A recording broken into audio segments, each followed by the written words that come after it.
The sound of Catherine Walsh's high heels clicking against the marble floor of the Riverside County Courthouse echoed through the empty hallway like gunshots.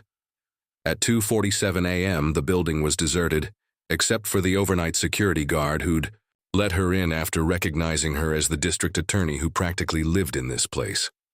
Catherine's navy blazer was wrinkled, her usually perfect blonde hair pulled back in a messy ponytail, and her eyes were red-rimmed from crying and rage in equal measure.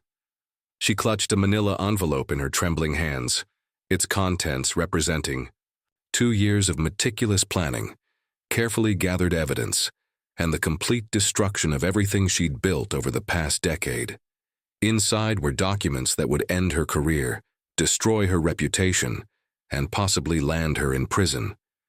But they would also expose the truth about Judge Harrison Mitchell, the man who had been her mentor, her lover, and ultimately, her destroyer.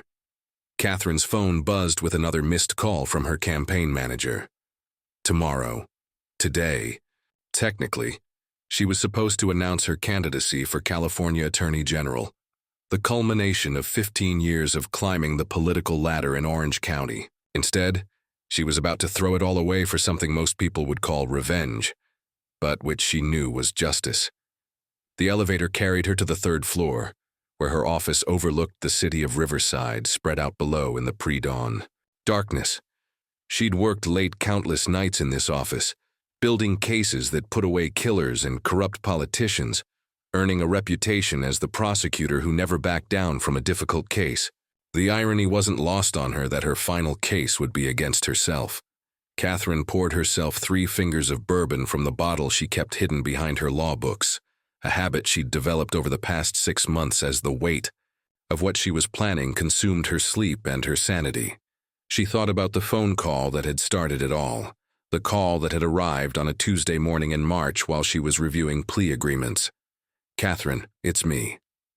The voice had been barely recognizable, hoarse, broken, nothing like the confident woman who'd been her best friend since law school at USC. "I need to see you.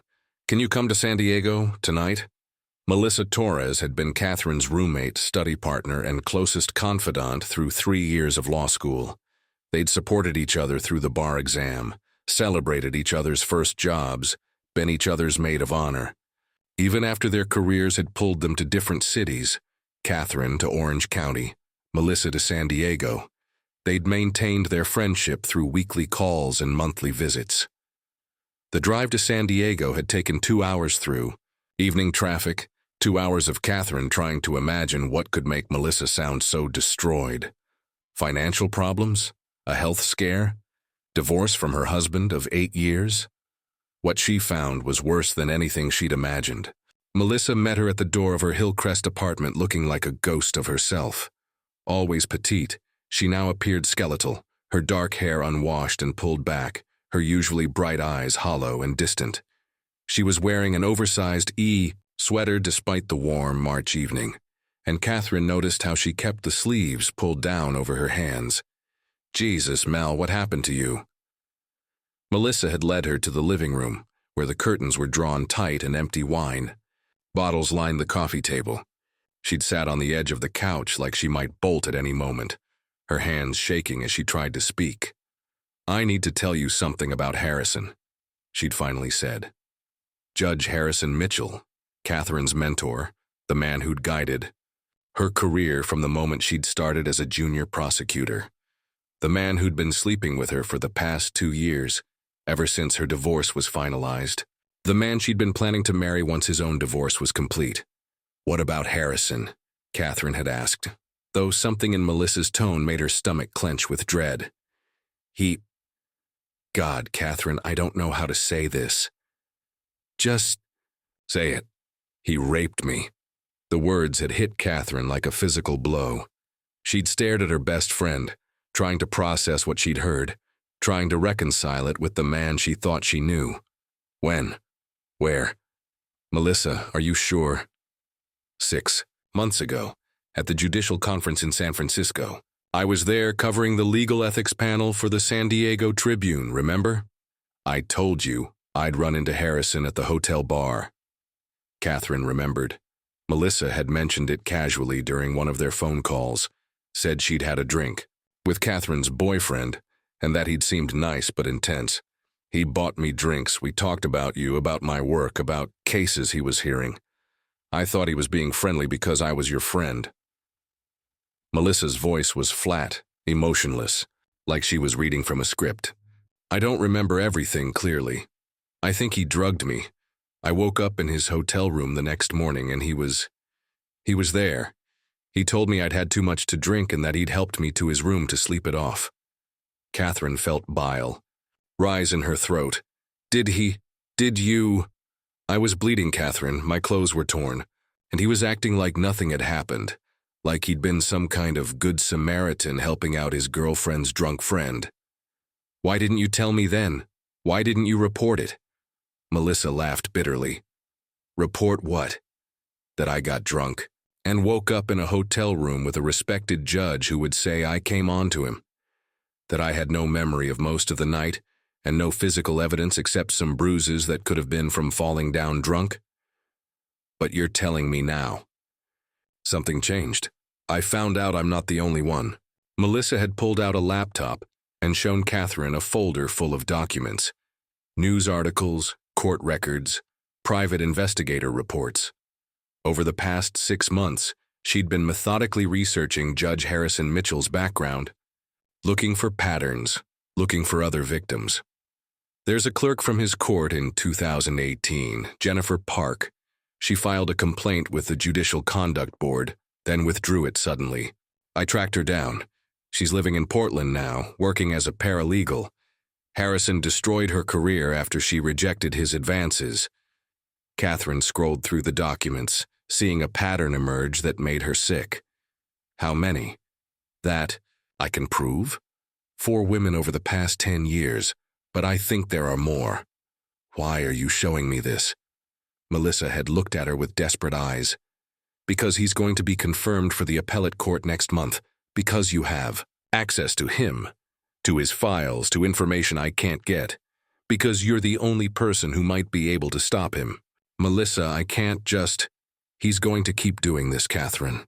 He's going to keep destroying women, and he's getting more powerful. Once he's on the appellate court, he'll be untouchable. Catherine had spent the night at Melissa's apartment, holding her best friend while she cried and told her the details of what Harrison had done. Not just the rape, but the psychological manipulation that had followed. The phone calls warning her to keep quiet, the subtle threats about her journalism career, the way he'd made her doubt her own memories and experiences. He said if I ever told anyone, he'd make sure everyone knew I was just a bitter woman trying to destroy a good man's career for attention. Melissa had whispered in the dark. He said you'd never believe me over him. But I do believe you. Do you, really? Because I know you love him, Catherine. I know you're planning to marry him. Catherine had wanted to deny it, but she couldn't. She did love Harrison, or thought she did. The man who'd been her mentor and lover for 2 years, who'd supported her career and talked about their future together. The idea that he was capable of what Melissa described seemed impossible.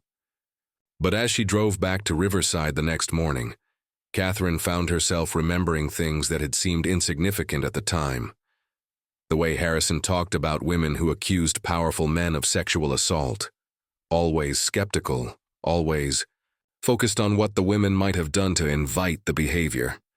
The way he'd reacted when she'd prosecuted a date rape case last year, suggesting the victim had been drinking and might have misunderstood the situation. Most disturbing of all, she remembered the night she'd met Harrison at a bar after work. How insistent he'd been that she keep drinking. How fuzzy her memory was of the end of the evening. How she'd woken up in his bed with no clear recollection of how she'd gotten there. At the time, she'd blamed it on stress and too much wine. Now she wondered if there had been something else in her glass. Catherine had spent the next month quietly investigating Harrison's background, using her prosecutorial resources to dig deeper into the cases Melissa had identified. What she found was a pattern of predatory behavior that had been enabled by his position and protected by a system that rarely questioned powerful men. But she also discovered something that made her blood run cold. Harrison knew she was investigating him. The realization came when she found surveillance equipment in her office, professionally installed and nearly invisible. Someone had been monitoring her computer activity, her phone calls, her case files. When she had the equipment analyzed by a private investigator, she learned it had been there for months, possibly since she'd started dating Harrison. That's when Catherine realized she wasn't just dealing with a serial predator. She was dealing with someone who'd been playing a much longer game, someone who'd targeted her specifically because of her position and her access to sensitive information. The final piece of the puzzle came from Jennifer Park, the former court clerk who'd fled to Portland after filing and withdrawing her complaint against Harrison. Jennifer revealed that Harrison had been systematically gathering compromising information about women in the legal community, using his position to access personal data, financial records, and case files that he could use as leverage. He doesn't just rape women, Jennifer told Catherine during a tearful phone call. He strategically targets women who have something he wants: information, access, political connections. Then he destroys them if they don't comply or if they threaten to expose him. What did he want from you? Access to the sealed juvenile records in the system. He was looking for dirt on political rivals, prosecutors who were investigating cases too close to his friends, people who might oppose his judicial appointments. Catherine realized with growing horror that Harrison had been using his relationships with women to build a network of blackmail and corruption that extended far beyond sexual assault. He was systematically undermining the integrity of the court system, and she had been an unwitting accomplice. The breaking point came when Melissa called her in tears 2 weeks ago. He found me, Catherine. He knows I've been investigating him. What do you mean he found you? Someone broke into my apartment. They didn't take anything, but they left photos of me, recent photos taken without my knowledge. And there was a note. Stop digging or everyone will know what really happened in San Francisco. We're going to the police. With what? He's a judge, Catherine. He has connections, resources, credibility. I'm a freelance journalist with a history of depression and anxiety. Who do you think they'll believe? That night, Catherine had made her decision. She couldn't protect Melissa through official channels. Harrison's influence ran too deep, his connections too extensive. But she could protect her through the one thing she understood better than anyone: the law. Catherine opened her laptop and began typing, her fingers moving across the keyboard with desperate precision.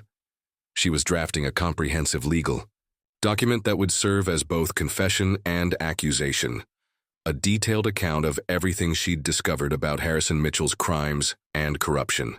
But she was also confessing to her own crimes: the illegal surveillance she'd conducted, the evidence she'd obtained without warrants, the confidential information she'd accessed using her prosecutorial authority. Everything she'd done to build a case against Harrison had been, technically, illegal.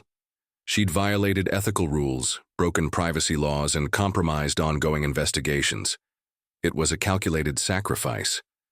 By confessing to her own misconduct, she was ensuring that the evidence against Harrison would be admissible in court. By destroying her own career and reputation, she was making it impossible for Harrison to dismiss her accusations as the work of a vindictive ex-girlfriend. Catherine Walsh willingly admits to the following violations of prosecutorial ethics and California state law, she typed, in service of exposing a pattern of criminal behavior by Judge Harrison Mitchell that poses an ongoing threat to public safety and the integrity of the California court system. As dawn broke over Riverside, Catherine finished her 47-page document and attached the hundreds of pages of evidence she'd compiled. Financial records showing Harrison's use of court resources for personal investigations, testimony from 4 women describing similar patterns of drugging and assault, documentation of Harrison's access to sealed records and confidential case files, phone records showing his contact with known criminals and corrupt officials. At 6 a.m., Catherine sent copies of her confession to the FBI, the California Attorney General's office, the State Bar of California, and the Los Angeles Times. She also sent a copy to her campaign manager with a note explaining that she would be withdrawing from the Attorney General race and resigning her position as district attorney. Her phone started ringing immediately. Campaign staff, fellow prosecutors, political allies who couldn't understand why she would destroy her career on the eve of her greatest triumph. Catherine ignored them all except for one call, from Melissa. "I saw the news," Melissa said, her voice thick with tears. "Catherine, you didn't have to do this. You didn't have to sacrifice everything for me." "Yes, I did," Catherine replied, surprising herself with how calm she felt. "And I didn't do it just for you. I did it for Jennifer, and for the women whose names we don't even know yet, and for every woman who will be safe because Harrison Mitchell can never hurt anyone again. But your career, your future, my future was built on a lie, Mel. I was going to marry a monster. I was going to build a political career with the support of someone who was destroying lives for sport. That's not a future I want." The next few days were a whirlwind of media coverage, legal proceedings, and personal destruction. Harrison Mitchell was arrested on multiple charges including rape, sexual assault, judicial corruption, and abuse of office. The evidence Catherine had compiled was overwhelming, and his carefully constructed public persona crumbled under the weight of testimony from women who finally felt safe to speak out. Catherine was also arrested, charged with illegal surveillance, breach of prosecutorial ethics, and violation of privacy laws. She was released on her own recognizance but faced the possibility of disbarment and prison time. The media coverage was brutal. Conservative outlets painted her as a vengeful woman who destroyed an innocent man's career. Liberal outlets praised her courage but questioned her methods. Legal experts debated whether her actions were justified or whether she'd undermined the very system she'd sworn to protect. "Former rising star DA destroys career in revenge plot," read one headline. "Prosecutor sacrifices everything to expose judicial predator," read another. Catherine tried to ignore the coverage, focusing instead on cooperating with the federal investigators who were expanding their probe into Harrison's corruption network. What they found was worse than even Catherine had imagined: a web of judicial misconduct that involved multiple judges, prosecutors, and defense attorneys who'd been trading favors and covering up crimes for years. 3 months after her confession, Catherine stood in a federal courtroom wearing an orange jumpsuit, waiting to be sentenced for her crimes. She'd pled guilty to all charges in exchange for a reduced sentence and full cooperation with the ongoing investigation. Judge Patricia Hendricks, a federal judge Catherine had appeared before many times in her prosecutorial career, looked down at her with a mixture of disappointment and something that might have been respect. "Ms. Walsh," Judge Hendricks said, "what you did was unquestionably illegal. You violated your oath as a prosecutor, broke numerous laws, and compromised the integrity of ongoing investigations. Under normal circumstances, you would be facing significant prison time." Catherine nodded, accepting the condemnation she knew she deserved. "However," Judge Hendricks continued, "the evidence you uncovered has led to the arrest and conviction of a serial predator and the exposure of a corruption network that threatened the integrity of our entire judicial system. Your illegal actions have prevented immeasurable harm to future victims." The judge paused, seeming to weigh her words carefully. "I am sentencing you to 2 years in federal prison, with the possibility of parole after 18 months. I am also ordering 500 hours of community service, to be served working with organizations that support victims of sexual assault." As Catherine was led away in handcuffs, she caught sight of Melissa in the courtroom gallery. Her best friend was crying, but she was also sitting up straight, her shoulders back, looking more like the confident woman Catherine remembered from law school. Next to her sat Jennifer Park, who'd flown in from Portland to attend the sentencing. Both women had testified in Harrison's trial, their courage in speaking out, helping to secure his conviction on multiple felony charges. Catherine served 16 months in federal prison, spending her time tutoring fellow inmates for their GED exams and working on an appeal for a woman who'd been wrongly convicted of killing her abusive husband. The work gave her purpose and reminded her why she'd become a prosecutor in the first place, to seek justice for people who couldn't seek it for themselves. When she was released, Catherine found a world that had moved on without her. Her former colleagues were polite but distant. Her political career was over. Her law license had been permanently revoked. She was a convicted felon with limited prospects and a reputation that would follow her forever. But she also discovered that her actions had created ripple effects she'd never anticipated. The Harrison Mitchell case had sparked a broader conversation about sexual assault in the legal profession. New protocols had been established for reporting judicial misconduct. 3 other judges had been investigated and removed from the bench based on evidence that emerged during Harrison's trial. Most importantly, Melissa was thriving. She'd written a book about her experience and had become a nationally recognized advocate for assault survivors. She'd testified before Congress about the need for judicial reform and had been hired as a consultant by organizations working to make the legal system safer for women. "I got my life back because you gave up yours," Melissa told Catherine during their first meeting after her release. "How do I ever repay that?" "You don't," Catherine replied. "You live. You heal. You help other women find their voices. That's enough." A year after her release, Catherine was working as a paralegal at a nonprofit legal clinic in East LA, helping undocumented immigrants navigate the court system. The work paid barely enough to cover her rent, but it was meaningful in ways her high-profile prosecutorial career had never been. She was reviewing asylum applications when her supervisor knocked on her office door. "Catherine, there's someone here to see you." In the waiting area sat a young woman about 25 years old, nervous and clutching a manila envelope. "Ms. Walsh, my name is Amanda Chen. I'm a law student at UCLA and I'm working on a project about prosecutorial ethics and judicial reform." Catherine invited Amanda into her office, wondering what a law student could want with a disbarred former prosecutor.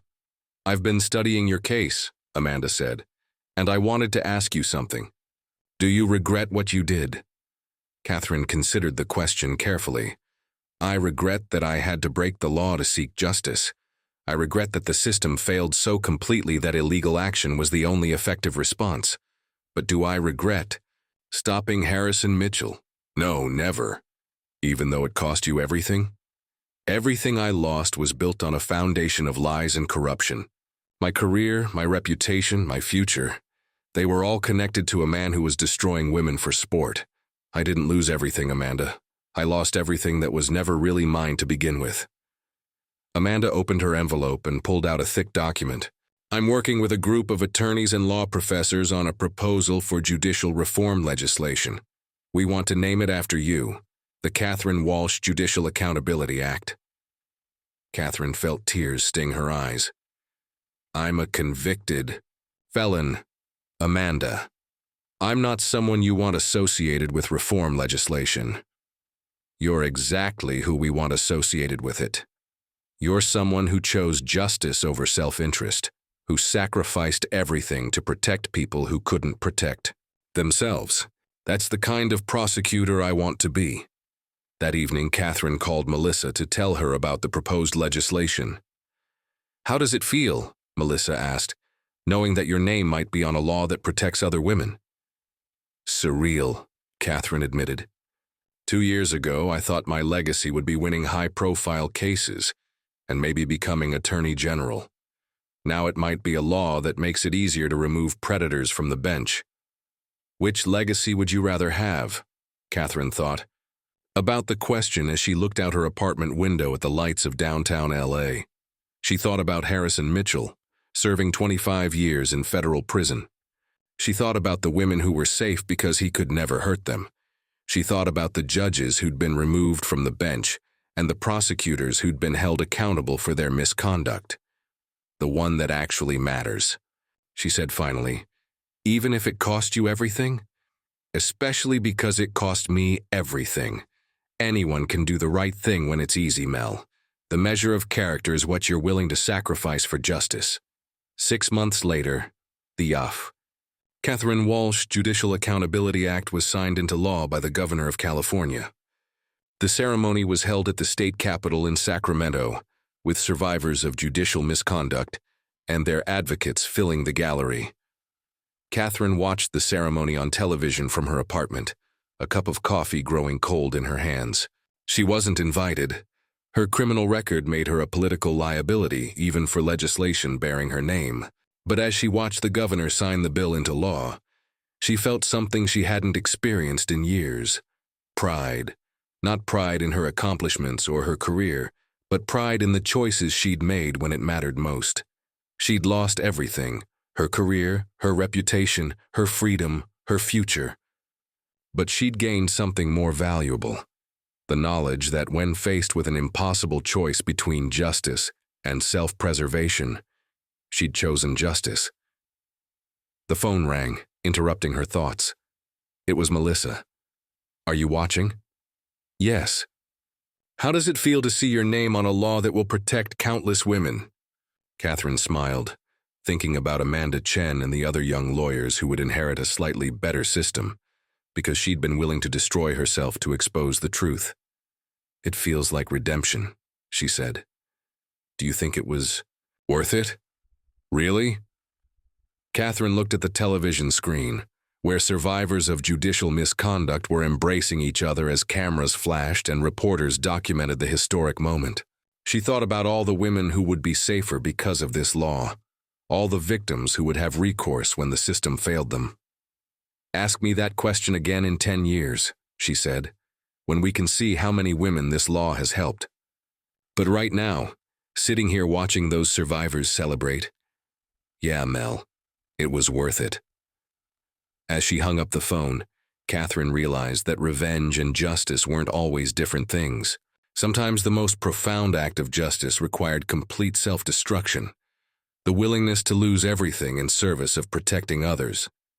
She'd set out to destroy Harrison Mitchell, and in the process, she'd discovered that the most meaningful victories often come at the highest personal cost. She'd lost everything for what others called revenge, but what she'd really lost everything for was the chance to ensure that women like Melissa, like Jennifer, like all the victims whose names she'd never know, could find justice in a system that had failed them for too long. And in the end, that exchange, her everything for their justice, was the best bargain she'd ever made.